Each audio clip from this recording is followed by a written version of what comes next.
बोलिए महापुरुष अच्युतानंद जी की सुधी यानी ज्ञानी गुणी मंडली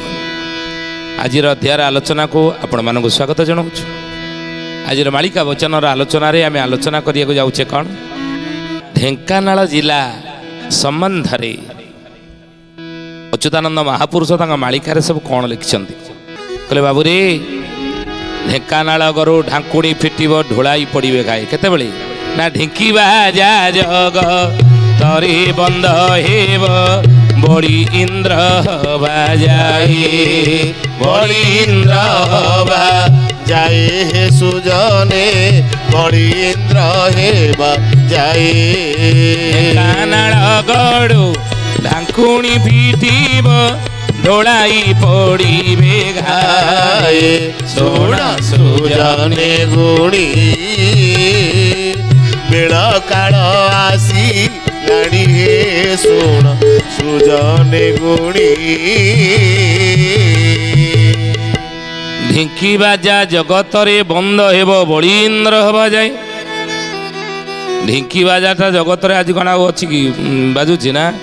या ब्रह्मांड मतरे नियंत्र ये ब्रह्मांड मतरे ढिंकी जो धान आम कुटुले आउ कौन ढिंकीर व्यवहार आ सब अच्छी ना ये जगत रे बंद हेब केतेबेले बंद हेब बड़ी इंद्र हवा जाए जो सत्ययुग होता प्रभु त्रिविक्रम हे सुधीयानी तेणु जिते आसिकी बड़ीर दरबार को आसिले तीन पादर भूमि मागिले बड़ी संकल्प कला सत्य सत्य सत्य त्रिबार सत्य तीन पादर भूमि देवी जहाँ मागे मु देवी भगवान तीन पादर भूमि मागिले बोले छोटिया छोटिया पादरे कुनी कुनी पादरे तीन पाद भूमि मागिला या नवापाई पुणी संकल्प मो द्वारा करैल बड़ी हसीला शपथ सत्य मो द्वारा करैल भगवान कहले तू जान बड़ी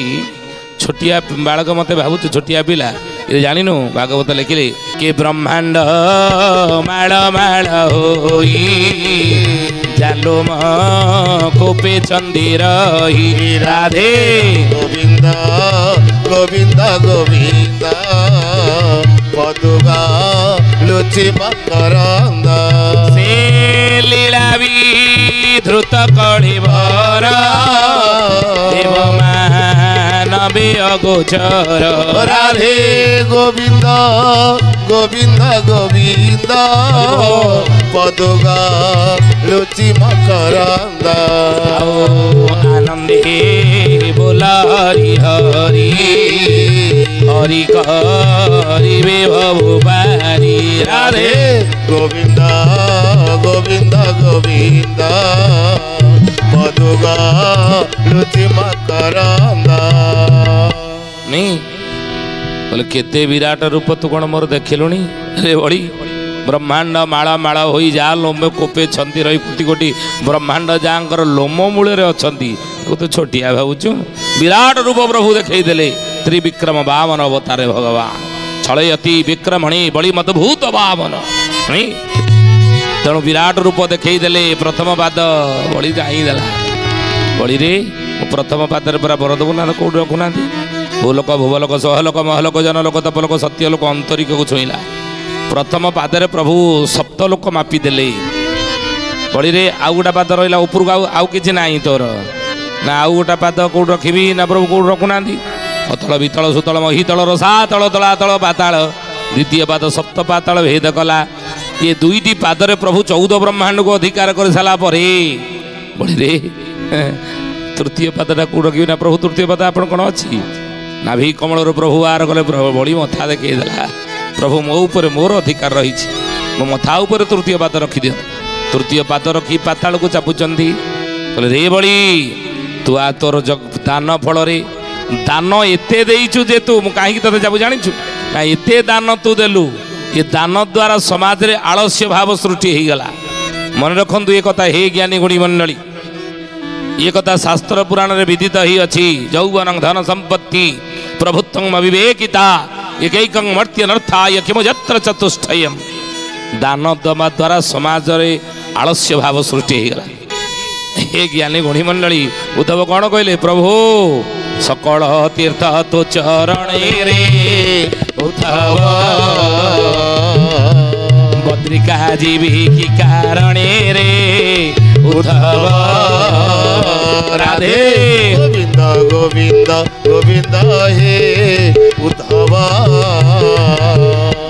मधुबाळुची मकरंद हे उद्धव ये सकल तीर्थ तो चरण वर्तिका जीवी मु कहीं कि कारण जीवी तेणु गृहस्थ को संसार को परिवार को आश्रम बोली भावे बुझले बोलिए महापुरुष अच्युतानंद जी की सथी जने ज्ञानी गुणी मंडली आश्रम ये परिवार को धन्य गृहस्थ आश्रम आश्रम कोउटा बाहर नहीं आश्रम कोउटा समुद्र नहीं आश्रम कोउटा जंगल नहीं ताले आश्रम की होउटा कोउटी अछि आश्रम वेदमूर्ति तपनिष्ठ पंडित श्री राम शर्मा आचार्य अखिल विश्व गायत्री परिवार जे गुरु मोर गुरुदेव कलिजुगर लोक मान को उपदेश दे कही रे कलिजुगर मनीष धन्य गृहस्थ आश्रम ब्रह्मचर्य गृहस्थ बानप्रस्थ एवं सन्यास ये चारि आश्रम दे जो आम गति करते ना चारि आश्रम नियम मानिक संसार चलवा तेणु प्रथम ब्रह्मचर्य दुई रे गृहस्थ तेणु गृहस्थ को परिवार को आश्रम बोली भावे धन्य गृहस्थ आश्रम एक आश्रम को गुरुदेव कही जो संयम सेवा सहिष्णुता ये तीन गुण को साधना करिया पड़े तेणु परिवार को आश्रम तू कर आश्रम भली वातावरण परिवार सृष्टि कर आज समाज रे आलस्य भाव सृष्टि होती परिवार किए श्रम करिया आज इच्छा करना सब जाक तो मागणा मिलला नहीं सब जाक मागणा पाइले तेणु आउ श्रम जीवी कहीं नहांती आलस्यपण वृद्धि है संसार तेणु जौवन धन संपत्ति प्रभुत्व अविवेकिता एक मर्त्य नर्थाय किमुजत्र चतुष्टयम दान दवा द्वारा मागणार मिलवा द्वारा समाज रे आलस्य भाव सृष्टि हो जाए आउ कि कर्मजीवी होते ना तेणु रे बड़ी तू जो दान देलु समाज रे आलस्य भाव सृष्टि होगा तेणु ये दान द्वारा इंद्र आसन आज थरहर इंद्र पद पाइबा तू हेलुण योग्य किंतु जेहेतु तू दान द्वारा समाज रे गोटे भूल संदेश जाऊँ तेणु से यही जुगे नुह जो कलिजुग आसब से तू इंद्रपद पाइबू ये सत्य जुगर नुह अच्युत से लिखिले ढेंकी बाजा जगत रे बंद हेब बड़ी इंद्र हेबा जाए ढेंकानाल गड़ू ढांकुणी फिटिब ढोलाई पड़े जाए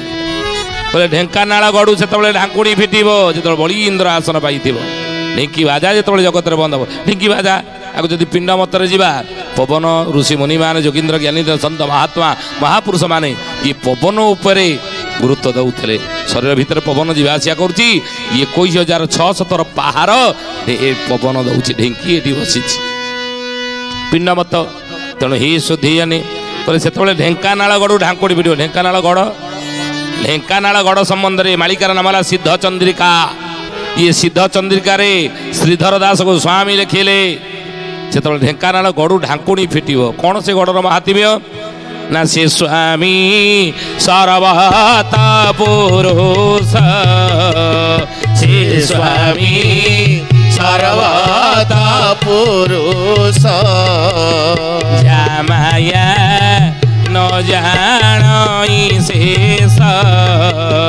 जामाया न जानई शेष से महिमा स्वामी जार महात्म्य महिमा जी सर्वत्र पुरुष ये जगत रे जड़े आउ समस्ते जगत रे नारी संसार नारी से महिमा पुरुष महिमा स्वामी जा माया न जान शेष शेष कले अनंत अनंत शेष नाग जार महिमा मध्य कहवाक समर्थ नुहंती धन्य से जम्बो दीप सीमा धन्य से जम्बो दीप सीमा धन्य ओ ओडिशा सिद्ध करमा धन्य ओ ओडिशा सिद्ध करमा बोले धन्य से जम्बूदीप सीमा मन रखु ये कथा सारा विश्व ब्रह्मांड रे 7टी दीप रही सुधी जानी सप्त सागर मध्य रही आउ से 7टी द्वीप भितर जम्बू द्वीप होउची श्रेष्ठ आउ से जम्बू द्वीप भितर भारतवर्ष होउची श्रेष्ठ आउ ये भारतवर्ष भितर आम ओडिशा होउची श्रेष्ठ नहीं से स्कंद पुराण रे उदात कंठे उद्घोषणा कर जाइछि भारत उत्कल देशे भूस्वर्गे पुरुषोत्तमे दारुरूपी जगन्नाथ भक्ता नाम भयप्रद ये भारतवर्ष ओडिशा कहीं श्रेष्ठ जगत सरसे भारत कमल ता मध्य केशर पुण्य नीलाचल ये जगत जदि गोटे पुष्करण हुए भारत हूँ पद्म आउ से पद्मर केशर हूँ पुण्य नीलाचल क्षेत्र ये नीलाचल क्षेत्र जो रही जो उत्कल माटी उत्कल भूमि ये हूँ श्रेष्ठ कहले धन्य से ढेंकानाल देश धन्य से ढेंकानाल देश धन्य से राज्य नरेश धन्य से राज्य नरेश धन्य से ढेंकानाल देश धन्य से राज्यर नरेश धन्य कहब से ढेंकानाल को ओडिशा भीतर जोटा अच्छी